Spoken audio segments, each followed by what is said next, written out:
যখন তাকে কবরস্থ করা হয়, তাকে দাফন কাফন করা হয়, ওই সন্তান গভীর রাত্রে গোরস্থানে চলে যান এবং কবর থেকে মাকে তুলে এনে ঘরের ভিতরে বিছানা করে সেই বিছানায় তাকে শুইয়ে দিয়েছিল এবং সারা রাত সেই মৃত মায়ের পাশে সন্তান শুয়েছিল।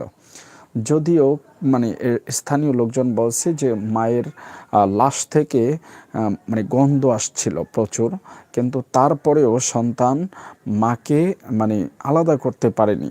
সে নেশাখোর হোক, যাই হোক না কেন, সে তার মা ছিল। সর্বশেষ তার একটা আশ্রয়স্থল ছিল তার মা। পাড়া প্রতিবেশী সবাই যেহেতু সে খারাপ, কেউ তো তাকে স্থান দিবে না, কেউ তাকে আদর করে ডাকবে না। অতএব ওই মা খারাপ হলেও যে মা যে মারা গেছে সেটা সে উপলব্ধি করতে চায় না। এটা গাজীপুরের একটা ঘটনা রিসেন্টলি ঘটেছে। তো সেখানে কবর খুঁড়ে মাকে নিয়ে এসে ঘরে মশারি টানিয়ে তারপরে নিচে খাতা লেস বিছানা করে দিয়ে উপরে ল্যাপ দিয়ে তারপরে মাকে শুয়ে দিয়েছে যাতে মা ঠান্ডাতে কষ্ট না পায়। এটা সন্তানের ভালোবাসা। ঠিক আছে, সন্তান যত বড় খারাপই হোক